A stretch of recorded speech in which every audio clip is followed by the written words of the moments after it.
Welcome to సేనా news. ప్రజా సమస్యలపై నిరంతర పోరాటం.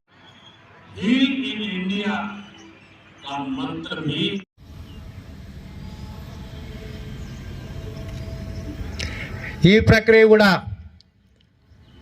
ఒక 8 నుంచి 9 సార్లు చేయండి.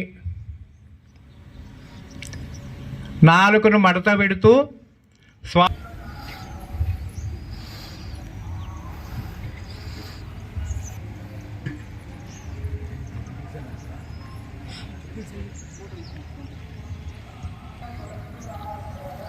నెక్స్ట్ బ్రాహ్మరి ప్రాణాయామం చూడండి. చెవి పైన ఉంచి చెవి రంధ్రాల దగ్గర మీ చూపుడు వేలని కళ్ళ భాగంలో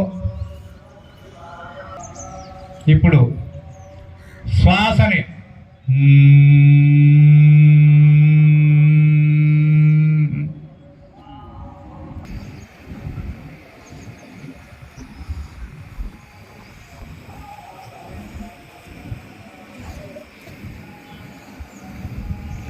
సమస్తు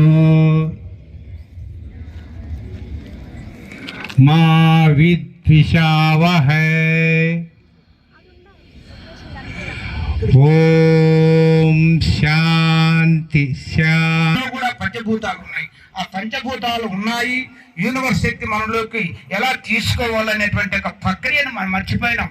ఎందుకంటే గతంలో పూర్వం యోగ సంస్కృతి మన సనాతన ధర్మం పుణ్యభూమి యోగభూమి మనది. ఎంతో మహాత్ములు యోగులు సిద్ధులు పుట్టినటువంటి జన్మభూమిలో మన స్వయం సంపత్తిగా వచ్చినటువంటి ఒక కార్యక్రమం ఇది. దాన్ని మనమంతా వేల సంవత్సరాల నుంచి మర్చిపోవడం ద్వారా మళ్ళీ మనం దాన్ని ఎదుర్కోవాల్సిన అవసరం వచ్చింది.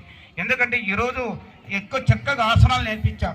శారీరక యోగా అంటే ఈ యొక్క ఆసనాల ద్వారా శరీరం స్థిరత్వం వచ్చి మనకు జరిగేటువంటి ప్రాణశక్తి. ఎందుకంటే ఈ ప్రాణమే ఆధారం, ఈ ప్రాణమే శివుడు. స్వర అంటే ఈశ్వరుడు అని అర్థం. అంటే ఆ స్వరం పోతే ఈశ్వరుడు శవం అయిపోతాడు. కాబట్టి ఈ స్వరాన్ని ఇక్కడ సూర్యనాడి చంద్రనాడి అంటే పార్వతీ పరమేశ్వరులు. మన శరీరం 2 భాగాలుగా ఉన్నది. ఎడం వైపు స్త్రీతత్వం, కుడివైపు పురుషత్వం అనే 2 భాగాలుగా